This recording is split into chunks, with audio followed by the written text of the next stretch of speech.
R Ashok ಅವರು ಮಾತನಾಡ್ತಾ ಇದ್ದಾರೆ. ಇಲ್ಲಿ ಎನ್ಡಿಗೆ 296 ಸೀಟನ್ನ ಮುನ್ನಡೆ ಸಾಧಿಸ್ತಾ ಇದೆಯಲ್ಲ, ಈ ವಿಚಾರಕ್ಕೆ ಸಂಬಂಧಪಟ್ಟಂತೆ ಬನ್ನಿ ಕೇಳೋಣ. ಎದ್ದಿರೋದು ಸ್ಪಷ್ಟವಾಗಿ ಕಾಣ್ತಾ ಇದೆ. ದೇಶದಲ್ಲಿರುವಂತ ರಿಸಲ್ಟ್ ನಮಗೆ ಅತಿಯಾದಂತ ಸಂತೋಷ ತಂದಿಲ್ಲ. ಆದರೆ ನಮ್ಮ ಎರಡು ಅಜೆಂಡಾ ಇತ್ತು. ಒಂದು ಅಜೆಂಡಾ ನರೇಂದ್ರ ಮೋದಿ ದೇಶದ ಪ್ರಧಾನಿ ಆಗಬೇಕು. ಎರಡನೇ ಅಜೆಂಡಾ 400ರನ್ನ. ಆರ್ ಅಶೋಕ್ ಅವರು ಮಾತನಾಡ್ತಾ ಇದ್ದಾರೆ. ಇಲ್ಲಿ ಎನ್ಡಿಗೆ 296 ಸೀಟನ್ನ ಮುನ್ನಡೆ ಸಾಧಿಸ್ತಾ ಇದೆಯಲ್ಲ, ಈ ವಿಚಾರಕ್ಕೆ ಸಂಬಂಧಪಟ್ಟಂತೆ ಬನ್ನಿ ಕೇಳೋಣ. ಎದ್ದಿರೋದು ಸ್ಪಷ್ಟವಾಗಿ ಕಾಣ್ತಾ ಇದೆ.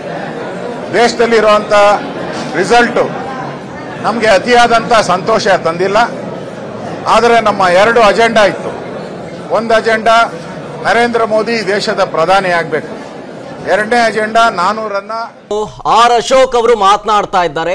ಇಲ್ಲಿ ಎನ್ಡಿಗೆ 296 ಸೀಟನ್ನ ಮುನ್ನಡೆ ಸಾಧಿಸ್ತಾ ಇದೆಯಲ್ಲ, ಈ ವಿಚಾರಕ್ಕೆ ಸಂಬಂಧಪಟ್ಟಂತೆ ಬನ್ನಿ ಕೇಳೋಣ. ಎದ್ದಿರೋದು ಸ್ಪಷ್ಟವಾಗಿ ಕಾಣ್ತಾ ಇದೆ. ದೇಶದಲ್ಲಿರುವಂತ ರಿಸಲ್ಟ್ ನಮಗೆ ಅತಿಯಾದಂತ ಸಂತೋಷ ತಂದಿಲ್ಲ. ಆದರೆ ನಮ್ಮ ಎರಡು ಅಜೆಂಡಾ ಇತ್ತು. ಒಂದು ಅಜೆಂಡಾ ನರೇಂದ್ರ ಮೋದಿ ದೇಶದ ಪ್ರಧಾನಿ ಆಗಬೇಕು. ಎರಡನೇ ಅಜೆಂಡಾ 400ರನ್ನ. ಅನುಕ್ಷಣದ ಸುದ್ದಿಗಳಿಗಾಗಿ ವಿಸ್ತಾರ ನ್ಯೂಸ್ ಯೂಟ್ಯೂಬ್ ಚಾನೆಲ್ ಸಬ್ಸ್ಕ್ರೈಬ್ ಮಾಡಿ. ಹೊಸ ಸುದ್ದಿಗಳ ನೋಟಿಫಿಕೇಶನ್ಗಾಗಿ ಬೆಲ್ ಐಕಾನ್ ಕ್ಲಿಕ್ ಮಾಡಿ. ಲೇಟೆಸ್ಟ್ ಅಪ್ಡೇಟ್ಸ್ಗಾಗಿ www.vistaranews.com ವೆಬ್ಸೈಟ್ಗೆ ವಿಸಿಟ್ ಮಾಡಿ. ಅಂಗೈಯಲ್ಲೇ ಜಗತ್ತಿನ ಸುದ್ದಿ ತಿಳಿಯಲು ವಿಸ್ತಾರ ನ್ಯೂಸ್ ಕನ್ನಡ ಆಪ್ ಡೌನ್ಲೋಡ್ ಮಾಡಿ.